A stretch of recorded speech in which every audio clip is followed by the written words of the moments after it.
Hello, welcome to my garden here in beautiful Nova Scotia, and welcome to my channel, The Optimistic Gardener. My name is Steve Farley. So you want to grow some of your own veg. You haven't got much room.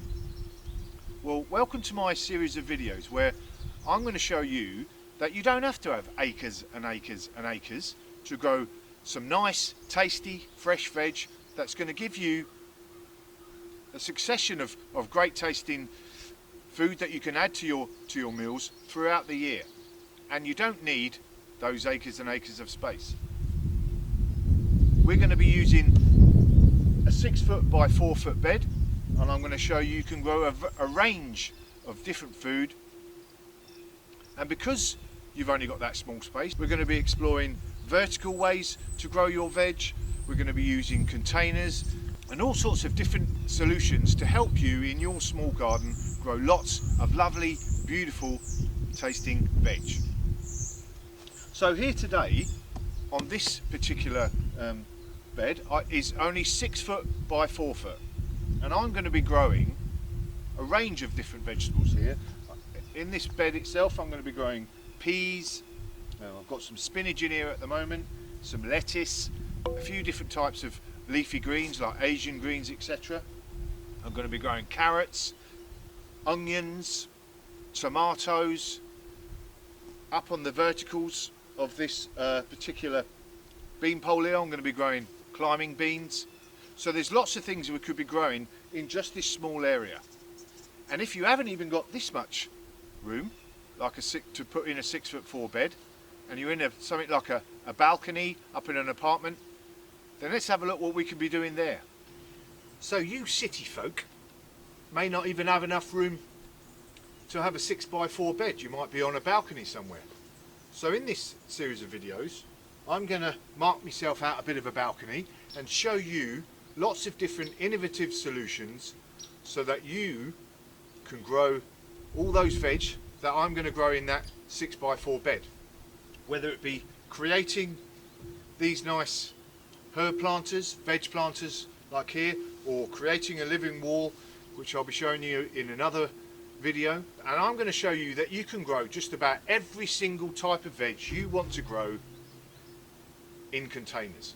I'm going to show you how we grow them in containers, harvesting them, the different size containers you need. I'm going to show you every single thing you need to know to grow vegetables on a balcony in containers.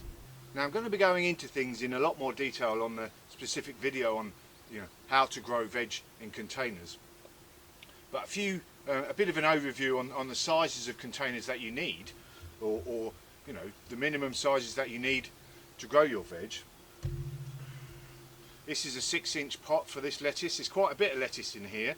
Now as long as I keep it watered and fed, I'm going to get quite a few leaves out of here over the next month or so, and that'll provide me with some lovely salad. So a 6-inch pot for lettuce, spinach, etc. Onions. Now this is just about 4 inches, this pot, this tray. You could grow these onions in a 4-inch tray, no worries. 4-inch pot. And in here there are probably about there's probably about 30-40 onions in there. You're not going to get the biggest onions in the world, but you're going to get some decent sized onions in here in a 4-inch depth pot or planter, as long as you keep them again watered and fed. Things like tomatoes, peppers, beans,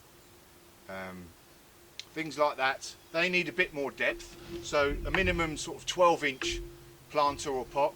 This here will give me, I could get a good 2 or 3 tomato plants in here. I'd probably go for 2, but if you get a real good yielding one, some sort of small salad tomatoes, that indeterminate, that gets loads and loads of tomatoes, again keeping it watered and fed, this is easy enough to provide you with a couple of tomato plants.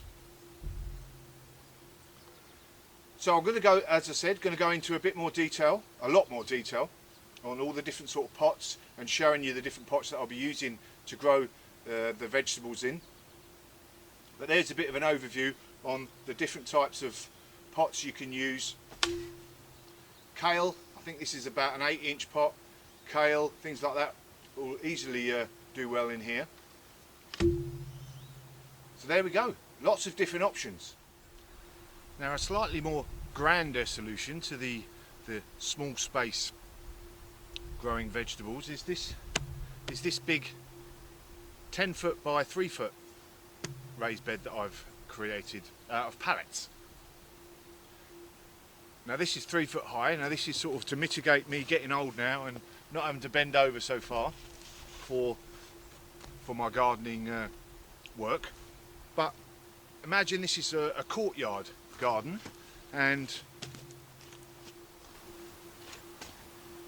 you haven't got masses of room, but we've created something a bit more ornamental here. This one and this one. And what I'm going to be doing and what I'm going to be showing you is it doesn't have to be just rows and rows of cabbages or a sort of utilitarian sort of look to your raised bed. You can incorporate growing beautiful fresh veg into a sort of ornamental situation and look quite nice in your little garden. So I'll be growing flowers as well as vegetables in this area and showing that you can grow flowers and vegetables together, looking good, looking ornamental, and still getting yourself lots of nice kitchen garden favourites and a nice yield out of this small bed. So here I'm going to be having this 3'10" with all the different vegetables. I'm going to put an arch over here. Probably I'm going to use a cattle panel if I can get hold of one in this closed down period we've got at the moment. But if I can't, I'll just build one out of sticks and stuff. But the point being, we'll have a nice sort of ornamental look to the arch, growing some tomatoes and beans and things over the arch, and we can walk under here. So there's a sort of that small garden solution, whereas I'm using this space in between the two gardens here, the two raised beds, not taking up a whole area here with an arch, but just using the arch here. So the footprint is not going to be as big. So we're using that dead space in between. So that's good. And then I'll be growing lots of different flowers, and the flowers will pull in the pollinators and look lovely as well in your little small garden solution. So follow me as I create this. Got some compost coming this week, so I'm really looking forward to that. I can start planting it up properly. So I hope you'll follow me in my journey on this sort of more ornamental solution to the small garden growing veg, etc. And on the subject of following me, if you're not a subscriber already, might I be so bold as to suggest that you click the old subscribe button, and if you want to follow the journey of all the 3 different spaces, the sort of your traditional small raised bed, this more ornamental situation, and the balcony garden. I'll be doing this I'll be shooting videos all the way through the season to show you how I'm getting on with the 3 different solutions, and showing you those different solutions to the problems. How do we create vertical space, what plants we can use in the different size pots, etc.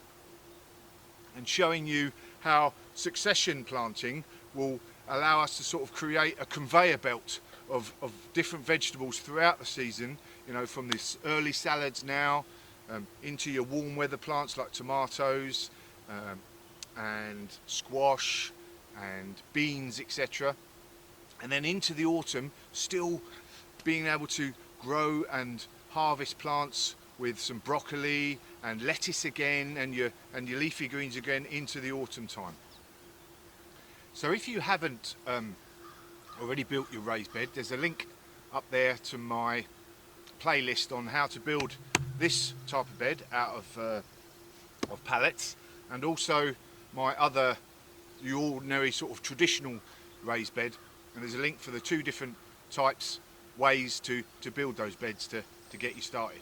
Whichever sort of bed you choose, the most important thing obviously in that bed is the soil. That is the lifeblood of growing of the plants, nurturing your plants, feeding them, keeping them safe, etc.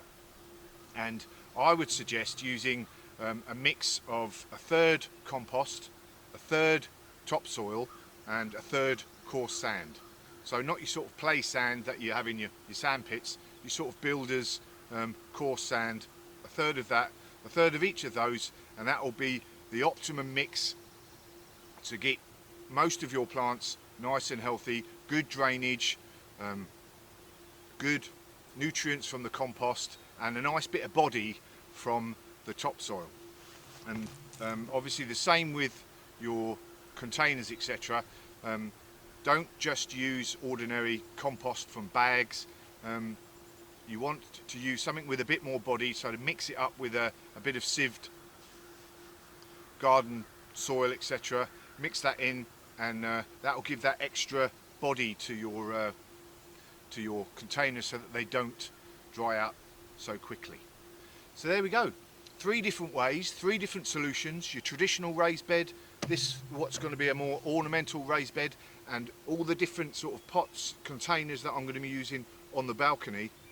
We're going to explore all those ways and all the ways to maximise the small space that you've got to allow you to grow the most veg, the best veg in a succession throughout the year, so that you can maximise that space.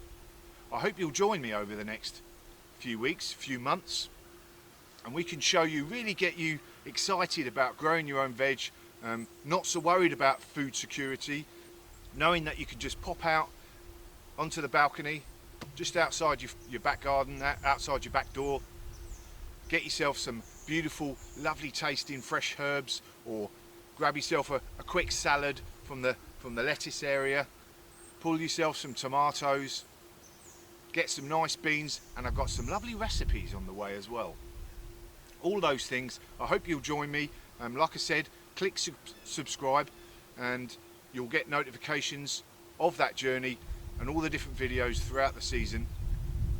And what I would suggest, if you haven't got your beds up and running, click the link there, and there's my beginner's guide to growing your own veg, and there's lots of different resources in that playlist, from making the raised beds, preparing your raised beds.